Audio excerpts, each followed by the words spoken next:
صحیح سے انہیں فکری رہنمائی کرنا اور حالات سے انہیں صحیح طور پہ آگاہ کرنا یہ حکومت کی ذمہ داری ہے، اور ریاست میں کسی بھی قسم کے انتشار کو پھیلنے سے روکنا یہ ریاست کی ذمہ داری ہے۔ صدارتی آرڈیننس جس کو وجہ تنازع بنا کر بات کو اتنا طول دیا جا رہا ہے، فی الحال اس آرڈیننس کا سپریم کورٹ کے احکامات کے بعد کوئی وجود نہیں، اور حکومت کی نیک نیتی کا آپ اس سے اندازہ لگائیں کہ یہ آرڈیننس کا سپریم کورٹ کے فیصلے کے بعد کوئی وجود ہی نہیں، جس کو وجہ تنازع بنا کر یہ سارے معاملات کو اتنا طول دیا جا رہا ہے۔ حکومت کی آپ نیک نیتی دیکھیں کہ اگر اس کا وجود ہوتا تو ان 2 دنوں کے اندر آپ انشاءاللہ بیدار صحافی ہیں، اور پورے شہر میں، پورے کشمیر کے اندر ہمارا صحافتی شعور الحمدللہ بہت بلند ہے، اور سب صحافی حضرات اپنی ذمہ داری ادا کر رہے ہیں، تمام جرنلسٹ، چاہے وہ ڈیجیٹل میڈیا سے ہیں، چاہے پرنٹ میڈیا سے ہیں، چاہے الیکٹرانک میڈیا سے ہیں، آپ کو کہیں پر بھی حکومت کی کوئی بدنیتی نظر نہیں آئی۔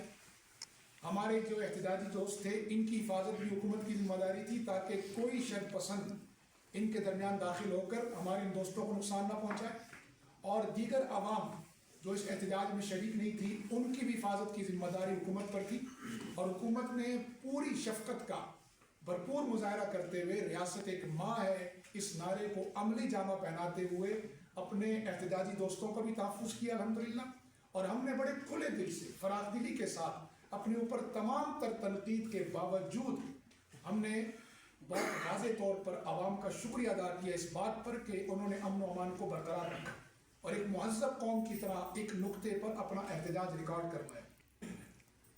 اب ایشوز کیا ہیں؟ 2 ہیں۔ پہلے تو میں نے عرض کر دیا کہ صدارتی آرڈیننس کا سپریم کورٹ کے احکامات کے بعد اس وقت کوئی وجود آزاد کشمیر ریاست جموں کشمیر میں نہیں ہے۔ جس چیز کا وجود نہیں ہے اس پر آپ تنازع کیوں پیدا کر رہے ہیں اور اس مسئلے کو کیوں طول دے رہے ہیں؟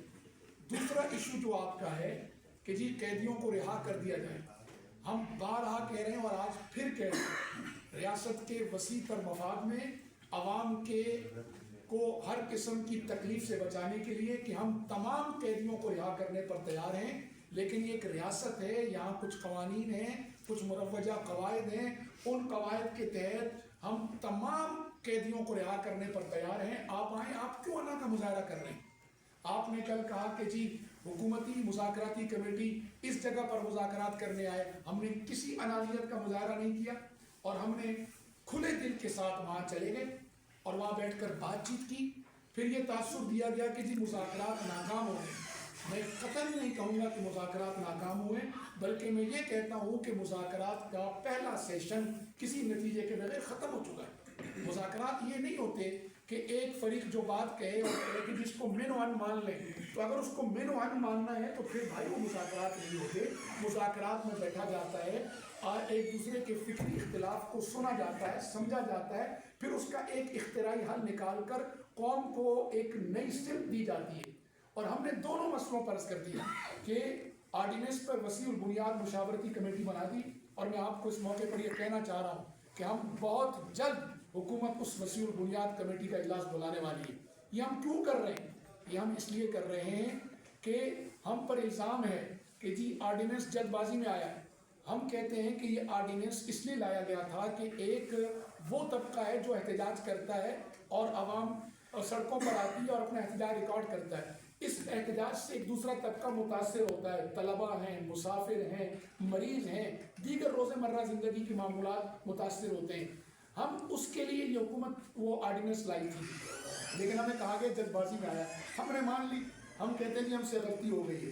اب ہم چاہتے ہیں کہ پوری قوم کا، پوری ریاست میں بسنے والے ہر صاحب الرائے کا، وہ چاہے وکلا ہو، چاہے وہ ہماری سول سوسائٹی ہو، چاہے وہ ہماری صحافتی برادری ہو، چاہے وہ ہماری جو ہے وہ ایکشن کمیٹی کے حضرات ہوں، چاہے وہ ہمارے سیاسی زعماء ہوں، علماء کرام ہوں، چاہے وہ ہمارے حکومتی وزراء ہوں، ہم نے ایک وسیع البنیاد مشاورتی کمیٹی بنائی ہے۔ مسائل کو حل کرنے کا یہی طریقہ ہے، اس کمیٹی میں بیٹھ جائیں۔ جلد بازی کس چیز کی ہے؟ اس آرڈیننس کے تحت کوئی گرفتاری نہیں ہو رہی، نہ کسی کو گرفتار کیا جا رہا ہے، تو پھر یہ پریشانی اور جلد بازی کس چیز کی ہے؟ اس کا مطلب یہ ہوا کہ ہمارے دوستوں کا کوئی اور ایجنڈا ہے۔ تو اب یہ ریاست کے شہریوں کو غور کرنا چاہیے کہ حکومت بار بار ایک فراخ دلی کا مظاہرہ کر رہی ہے. حکومت کہہ رہی ہے کوئی مذاکرات ناکام نہیں ہوئے. کیوں؟ ہم سمجھتے ہیں کہ ایک سیشن بے نتیجہ ختم ہوا ہے. ہم ایک اور سیشن کرنا چاہتے ہیں جو نتیجہ خیز ہو, جس میں ہم ایک جو ہے اجتماعی نقطہ نظر پہ اکٹھے ہو جائیں. تو میری درخواست یہ, اگر اس بیانیے میں اتنی جان ہے تو میں آپ صحافی بھائیوں کے ذریعے پوچھنا چاہتا ہوں اپنے دوستوں سے کہ یار آپ پھر جھوٹ سے کیوں کام لے رہے ہیں؟ آپ اس آرڈیننس کے اندر یہ بیانیہ جھوٹا کیوں شامل کر رہے ہیں, اور خدا نخواستہ لعنت اللہ علی الکاذبین کے تحت ہم اپنے اوپر ایک لعنت کیوں لے رہے ہیں؟ یہ جھوٹا بیانیہ ہم کیوں شامل کر رہے ہیں کہ حکومت سستی بجلی اور سستا آٹا ختم کرنے جا رہی ہے؟ میرے بھائی, یہ بیانیہ تو وزیر اعظم صاحب کا تھا. کیا آپ نے سینٹ کی اسٹینڈنگ کمیٹی کی وہ گفتگو نہیں سنی کہ قوم کو سستا آٹا اور سستی بجلی فراہم کی جائے؟ کیونکہ کشمیر کے ماحول کے اندر نہ یہاں زراعت ہے نہ یہاں فیکٹریز ہیں. ہم نے یہ درخواست وفاق سے آپ سے پہلے کی تھی. تو جو بیانیہ موجود ہے ہمارا, ایسی کوئی تجویز میں آپ حضرات کے توسط سے عرض کر رہا ہوں, خدا را جھوٹا پروپیگنڈا نہ کریں. اپنے اس بیانیے کے اندر جس کو حکومت نے یہ کہہ کر کہ سپریم کورٹ کا آرڈر آ چکا ہے اب یہ بیانیہ نہیں چلے گا, تو اس کو لے کر آپ جھوٹے بیانیے کے ذریعے اپنے بیانیے کے اندر خواہ کی مصنوعی طاقت مت پیدا کریں, جھوٹ مت بولیں. معاشرہ سب کچھ دیکھ رہا ہے. کوئی سستی بجلی اور سستا آٹا اس ریلیف کو ختم کرنے کا حکومت کا کوئی پروگرام نہیں ہے. یہ تجویز کسی بھی سطح پر قابل غور نہیں ہے. جب تک حکومت موجود ہے انشاءاللہ ہم اپنے محکموں کے اندر گڈ گورننس کے ذریعے, اپنے محکموں کے اندر اپنی جو ہے وہ کفایت شاری کے ذریعے انشاءاللہ ہم اس ریلیف کو عوام کے اندر برقرار رکھیں گے. آپ برائے مہربانی اس کو جھوٹ کے ذریعے دھوکہ دہی نہ کریں.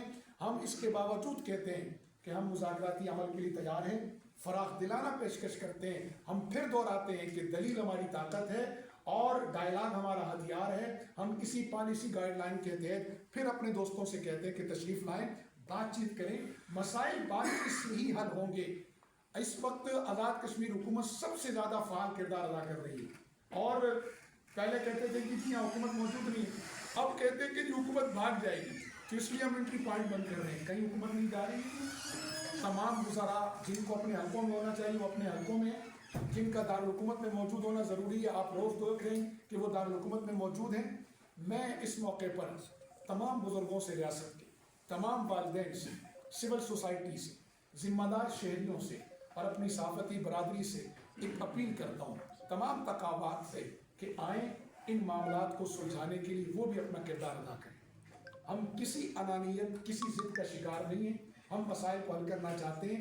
ہم درمیانی راستہ مسائل کے حل کے لیے نکالنے پر تیار ہیں, جس میں ہمارے ان دوستوں کی بھی فیس سیونگ ہو اور ریاست کے اندر امن و امان بھی برقرار ہو. آخری بات کرنا چاہوں گا, اگر میرے یہ دوست انٹری پوائنٹ کی طرف مارچ کرتے ہیں اس کا فائدہ کس کو ہوگا اور اس کے نقصانات کیا ہوں گے؟ اگر یہ امن و امان کو برقرار رکھیں گے, ریاست کے شہریوں کو تکلیف نہیں دیں گے, حکومت یہ ایک مہذب شہریوں کی طرح, ایک مہذب قوم کی طرح جا کر وہاں اپنا دھرنا دیں گے, رستے بلاک نہیں کریں گے, شہریوں کو تکلیف نہیں دیں گے, حکومت انہیں کچھ نہیں کہتی.